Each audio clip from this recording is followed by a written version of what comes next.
Ah, salut à tous! Si vous avez un peu chaud, eh bien je vous invite à regarder cette vidéo où vous allez vous rafraîchir avec ces 10 petites anecdotes sur l'été. Après avoir fait l'automne, l'hiver et le printemps, maintenant on s'attaque à l'été.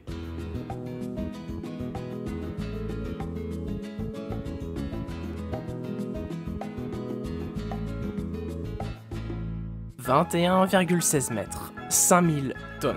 Ce sont les caractéristiques du plus grand château de sable au monde. Tout s'est passé en 2020 dans la ville de Blokhus au Danemark.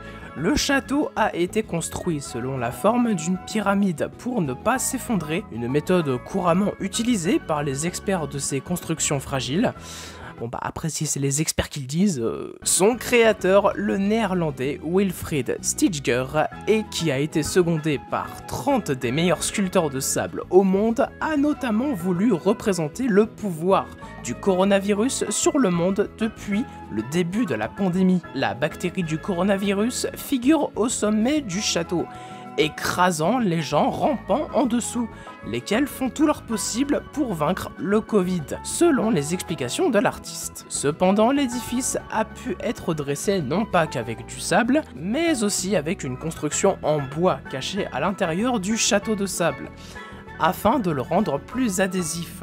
Le château contient aussi environ 10% d'argile. Forcément, qui dit été dit bien sûr chaleur. Et je me suis demandé alors, quel est l'endroit le plus chaud sur Terre? Eh bien, le record officiel de chaleur a été enregistré le 13 juillet 1913 à Furnace Creek, dans la fameuse vallée de la mort, en Californie. La température de l'air a alors été mesurée à 56,7 degrés. L'endroit détient même le record de la plus forte température au sol avec 93,9 degrés, mesuré le 15 juillet 1972. Cependant, le record de 56,7 degrés a toutefois été mis en cause à plusieurs reprises. Le 13 septembre 1922, un autre record de 58 degrés avait été déclaré à El Azizia, en Libye, mais il a été invalidé en 2012 par l'Organisation météorologique mondiale qui a mis en cause sa fiabilité. Mais en 2011, une étude a affirmé que le record de température de surface est de 70,5 degrés, enregistré en 2005 dans le désert de Lut, au sud-est de l'Iran. En 2021, une nouvelle étude est parvenue à un résultat encore plus époustouflant, avec 80,8 degrés Celsius, mesuré encore une fois dans le désert de Lut, ainsi que dans le désert de Sonora au Mexique. Donc, il y a une sorte de petite guéguerre entre le désert de Lut, le désert de Sonora et la vallée de la mort. Comme vous le savez, l'été en France, dans notre calendrier, c'est à partir du 21 ou 20 juin jusqu'au 23 ou 22 septembre.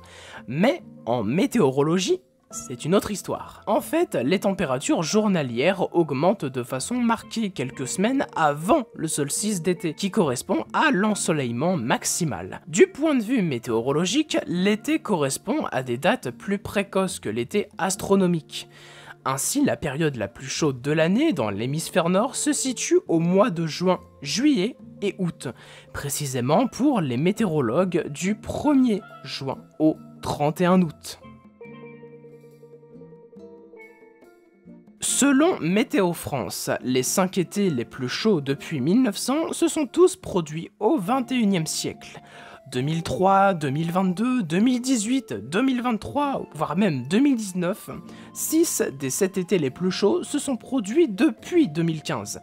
L'été 2003 est de loin l'été le plus exceptionnel, avec 1 degré au-dessus de 2018 et 0,4 degré au-dessus de 2022. Mais ce qui m'intéresse ici, c'est de savoir quel a été l'été le plus chaud et l'été le plus froid. Alors, depuis 1900, c'est l'été 2023. Qui a été de loin le plus chaud, avec une température moyenne de 23,1 degrés Celsius, soit 2,7 degrés au-dessus de la normale. Quant à l'été le plus frais, il s'agit de l'été 1956, avec 17,3 degrés Celsius, seulement 3 degrés en dessous de la normale. Le solstice d'été a été désigné comme le jour le plus heureux de l'année. L'explication est simple, c'est à cette période que la durée du jour est à son maximum et forcément, la lumière du soleil peut avoir un réel impact sur notre humeur. Et puis c'est le début des vacances, alors forcément ça fait plaisir. La Terre tourne autour de notre étoile en à peu près 365 jours. Enfin ça, c'est pour notre calendrier. Mais en réalité, le tour de la Terre autour du Soleil est effectué en 365 jours, 5 heures 48 minutes et 45 secondes. Forcément, oui, notre calendrier aura du retard comparé à la réelle révolution de la Terre. Alors, pour rattraper ce retard, une fois tous les 4 ans, une année aura 366 jours. Oui, ce sont les fameuses années bissextiles. D'ailleurs, 2024 en est une. Mais il arrive que la trajectoire de la Terre autour du Soleil ne soit pas la même. En plus que l'inclinaison de la Terre varie de temps à autre. De ce fait, il peut arriver qu'à un moment donné, nous aurons un solstice d'été le 22 juin, comme en 1975, et comme ça le sera en 2203. Mais il peut arriver aussi que ça tombe un 19 juin, ce qui est beaucoup plus rare. Mais par contre, accrochez-vous, parce que cet événement aura lieu en l'an 2488.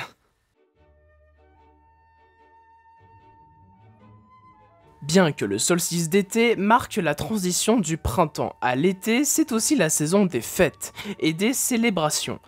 Alors, que fête-t-on le 20 et le 21 juin? C'est parti! En France, la fête de la musique, bien sûr, introduite par l'ancien ministre de la Culture Jack Lang en 1982. Dans l'Égypte antique, le solstice d'été correspond à peu près au gonflement des eaux du Nil et marque le début de la nouvelle année. Les Romains dans l'Antiquité fêtent Sumanus, dieu sabin des orages nocturnes. Plusieurs tribus amérindiennes célèbrent le solstice d'été avec la danse du soleil, ou encore à Stonehenge, des milliers de personnes se réunissent pour célébrer le passage de l'été. Et d'ailleurs, jusqu'en 1977, les touristes avaient l'autorisation d'escalader les pierres du site de Stonehenge.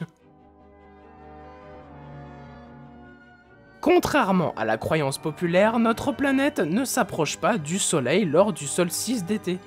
C'est plutôt le contraire en fait qui se produit. En fait, c'est le moment où l'hémisphère nord est le plus éloigné du Soleil, et que l'on appelle l'aphélie.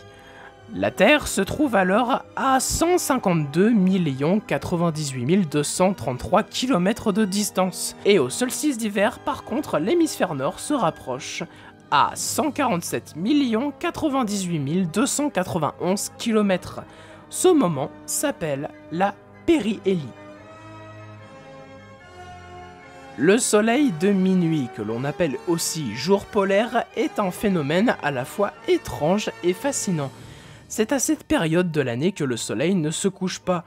Il rebondit sur l'horizon avant de remonter doucement dans le ciel. Il survient au nord du cercle arctique, ce qui fait que dans certains pays du Nord, l'événement peut durer quelques jours, quelques semaines, voire même quelques mois.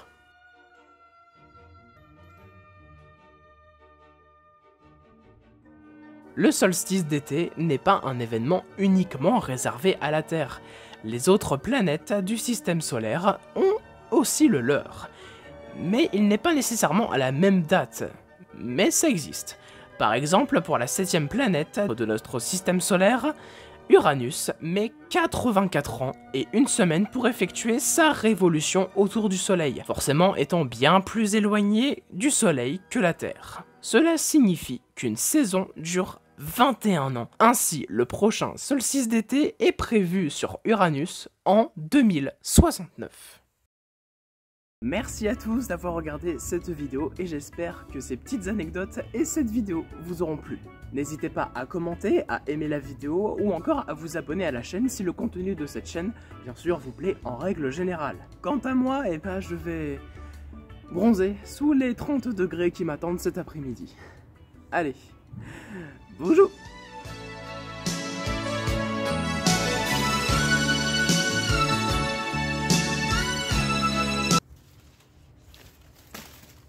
Ah, on peut pas bronzer tranquillement ici.